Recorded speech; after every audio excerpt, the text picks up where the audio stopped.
Hello everyone, this is Matt Parry from MPTC Tennis.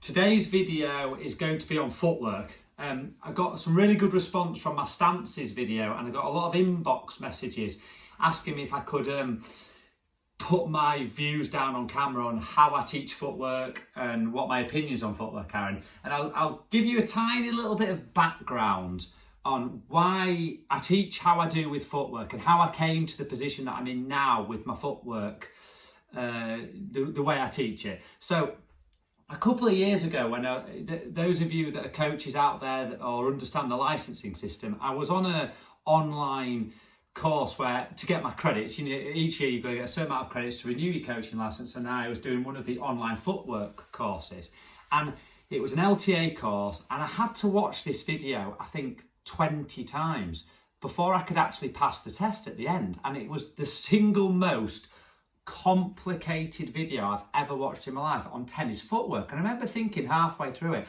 geez, if I've played tennis all my life and I've coached for many years, if I can't understand this, there's no way I can teach this to people. And I thought, I've taught a lot of good players by this stage. I thought, it can't be that complicated. It can't be. I mean, I've never taught 90% of the stuff that was in this video to people, yet my players still move well.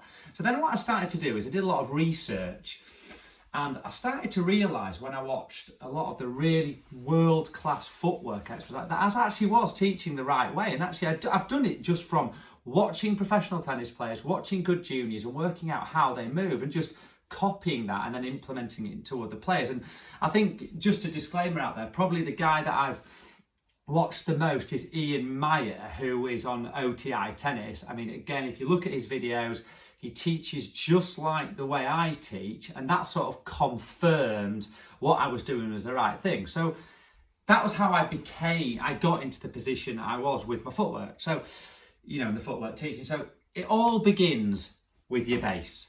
So if you can take anything home from this video today, it is you need a strong athletic base when you come out of your split step in tennis. And I'm talking about having your feet 3 or 4 foot widths wider than your shoulders. And that for some people may be really difficult, and their flexibility may not let them do it. But if you can work towards that, not only does this start to bring the big muscles into place, so your glutes and your hamstrings, it also lowers you and your centre of gravity. You get a much better base. And all I do to start with for people, before I even discuss anything footwork based, is get them comfortable in having a wider base. And the one drill I use for this, and again, Ian Mayer's got a brilliant one, jumping through ladders to maintain your base, but I just make my players go around the court as a warm-up, and instead of doing that standard tennis warm-up that you see everyone do, just jogging around the court, I make them have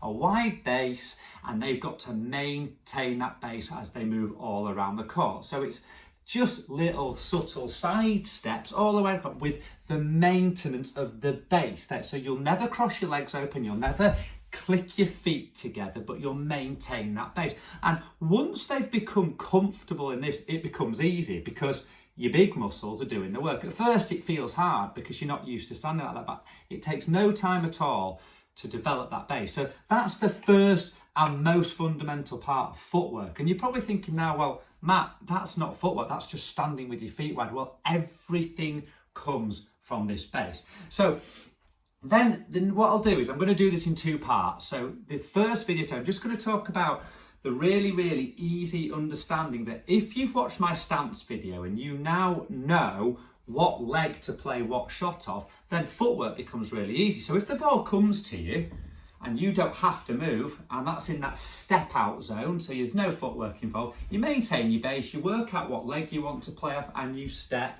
and you hit. So if I want to go on that, what we call an open stance, right leg, or on my backhand, I might just want to step in my closed stance. So I just have to step into the base and the leg that I feel most comfortable. So that is the easiest part of footwork there. You've got a strong athletic base that you maintain, you never put your feet together, and then you step out to the ball. So knowing the stances are correct, then The next zone is when you're moved slightly wider, and I'm still not talking about a zone where you've got to run to. I'm talking about a zone where you can keep and maintain your base. And I would say 2 meters frontwards, backwards, sideways. You can then do what I call the 2-step zone. And other people call it the double rhythm zone or different zones, but I call it the 2-step zone. And again, all you have to do in this zone is maintain your base and hop your legs 2 steps to the position you want. So if I'm taking a deep forehand, I maintain my base and I go 2 steps to hit my forehand. If I'm doing a short forehand, I maintain this base 2 steps. So it's 2 steps on my backhand. I just go 2 steps.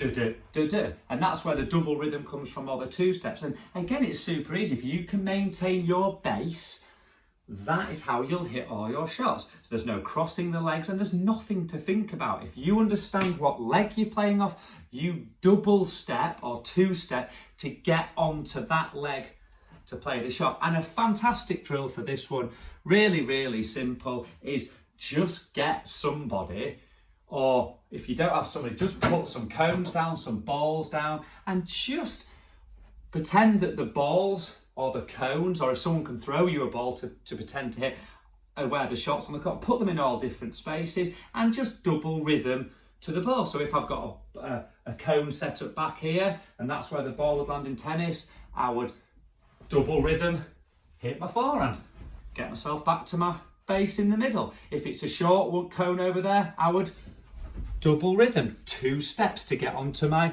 left leg. You know, if it was a high ball right at me, I would maintain that nice strong base, 2 steps back in that open stance. And it is just a double rhythm zone, a 2-step zone. So the simple part of footwork to start with is maintain your base, strong athletic base, strength through your glutes and your hamstrings. And then from there, it is just either a step out to the ball if the ball's really easy, but we don't get loads of those in tennis, or most of the shots that we get in tennis, especially club level doubles, is within 2 meters of us, and that is your 2-step zone. So what we'll do is we'll come back in another video and teach you what happens when you need to actually drop step and run to the ball. But again, that's all I want you to take home from this one. I want you to maintain your base, that's the most crucial thing, and then I want you to either step out if you don't have to move, or 2-step to the ball. A little cheeky tip that's also helped me as well is just to make sure that you are heeling to toe when you move your feet. You don't want to be crashing your toes down first, because there's a lot of information out there about stay on your toes, stay on the balls of your feet. When we're moving in the 2-step zone or even the step out zone, we want our heel going first for weight transfer, and that's another big part of it. So it's a really simple footwork like that. It is dead easy. If you're going to take anything home from it, get that athletic base and then work those little mini drills to practice the step out or the double rhythm. Hope that helps. Go out and practice.